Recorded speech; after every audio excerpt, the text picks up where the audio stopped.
지금 대한민국의 국방력은 세계 열강이라 자부해도 될 정도로 엄청난 수준에 도달했습니다. 연이어 최첨단 무기를 공개하며 치열한 경쟁을 펼칠 정도로 성숙한 방산업체들이 매일 수많은 무기를 해외로 수출하고 있습니다. 작게는 수백억에서 크게는 수천억 단위로 막대한 무기들이 해외로 수출되고 있는데요. 그중 세계 최강 미국의 관심을 한몸에 받고 있는 국산 무기가 있습니다.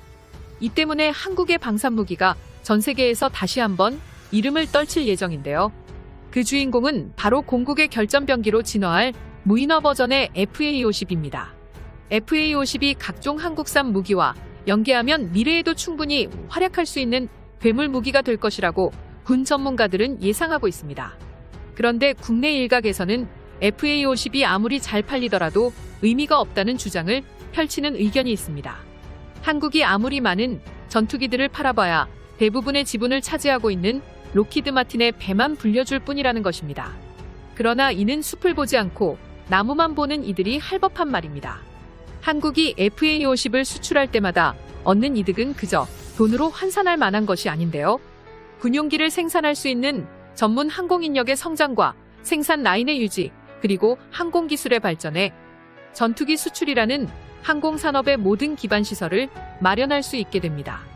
그리고 그들이 주장하는 것처럼 수익 부분도 적지 않습니다. 특히 FA-50의 각종 체계를 완전히 극대화한다면 지금과는 비교도 되지 않는 수준의 수익 극대화를 달성할 수 있을 것이 분명한데요. 한국이 세계 최강 항공국의 기반이 되어줄 FA-50 무인화에 대해 알아보겠습니다. 한국과 싸우려면 자신의 모든 것을 걸어라, 이 말은 과거의 주한 미군 사령관이 한국을 떠나면서 남긴 말입니다. 록히드 마틴이 T-50 개발의 기술을 보태 당시 T-50 기반 항공기의 성능이 최신형 F-16보다 좋을 수 없다는 조항을 넣었다는 말이 떠돌았는데요. 하지만 A사 레이더를 장비하고 최신 사양으로 개량된 F-16이 등장한 뒤에 FA-50 개량이 본격적으로 시작됐습니다.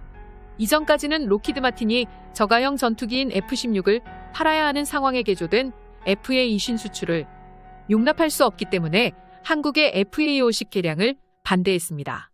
그런데 그 상황이 반전됐습니다. 개량된 F-16의 가격이 올라도 너무 올랐기 때문입니다. F-16은 분명히 개발 당시까지만 하더라도 F-15K와 같은 타이급 전투기를 보조할 미들급의 저렴한 전투기였습니다. 그러나 업그레이드를 거듭하며 가격이 급상승해 최근에는 가난한 국가들은 수입을 꿈도 꿀 수 없는 고가의 첨단 전투기가 되어버리고 말았습니다. 이 때문에 F-16의 판매량 역시 급감하는 추세인데요. 최근 대만에 팔린 F-16의 가격만 봐도 미친 수준입니다. 미국은 대만의 안보 환경이 중국에 위협받는다는 명목으로 대당 1,450억 원의 F-16을 판매했습니다. 이에 반해 T-50의 수출은 꾸준히 증가하고 있는 추세인데요. F-16은 살 수 없지만 믿을 만한 미제 전투기를 찾는 3세대 국가들에게 록히드 마틴이 관여하고 제작한 T-50 계열 군용기들이 매력적으로 다가오기 때문입니다.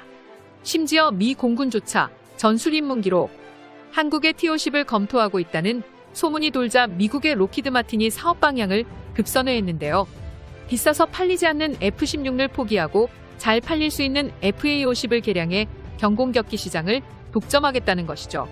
자신들은 F-16을 개량하면 잘 팔릴 것이라 생각했지만 지금은 오히려 F-16이 F-35보다 비싸지는 대참사가 일어난 상황에 조금의 개량만 한다면 만드는 족족 팔릴 FA-50이 존재하니 이를 가만히 지켜볼 수가 없던 것입니다.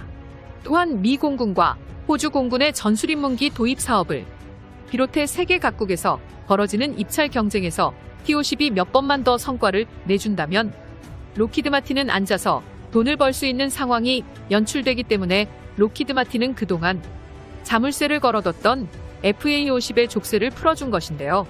이 때문에 국내 일각에서는 FA-50이 많이 팔려봐야 미국 배만 불려주는 상황이라고 주장하고 있습니다. FA-50이 앞으로 무장되는 무기가 바로 한국산 무기로 도배되기 때문입니다. 2021년 10월 현재 대한민국 국방산업은 그 어느 때보다 뜨겁습니다. 연일 새로운 무기가 개발되고 도입되며 우리 국방력 증강에 이바지하고 있습니다. 그 범위도 다양합니다. 미사일이나 포탄 같은 무기부터 레이더 전자전 체계까지 여러 분야에서 획기적인 기술력 향상이 진행 중인데요. 그 중심의 대표는 KF-21 보람의 국산 군용기가 있습니다.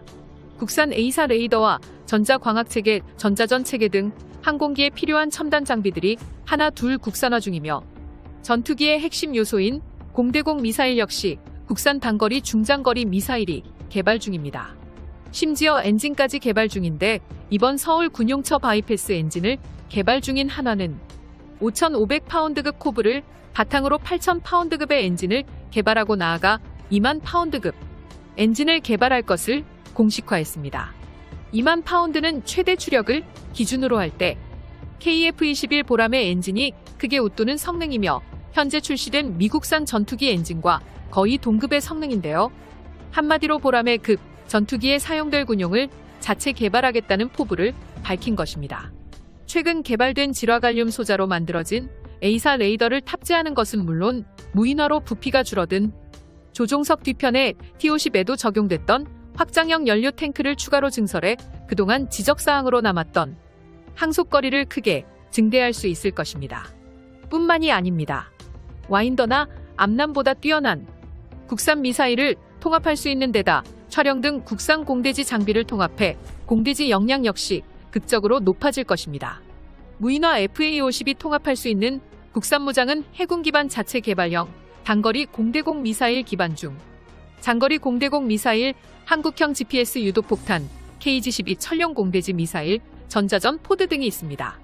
이 정도면 사실상 전투기가 수행할 수 있는 모든 임무에 투입이 가능한 수준입니다. 필수성이 부족하다는 단점도 첨단 전자 장비를 탑재하는 것으로 어느 정도 상쇄할 수 있습니다. 그런데 이 모든 체계의 완성은 거의 2030년대에 몰려 있습니다.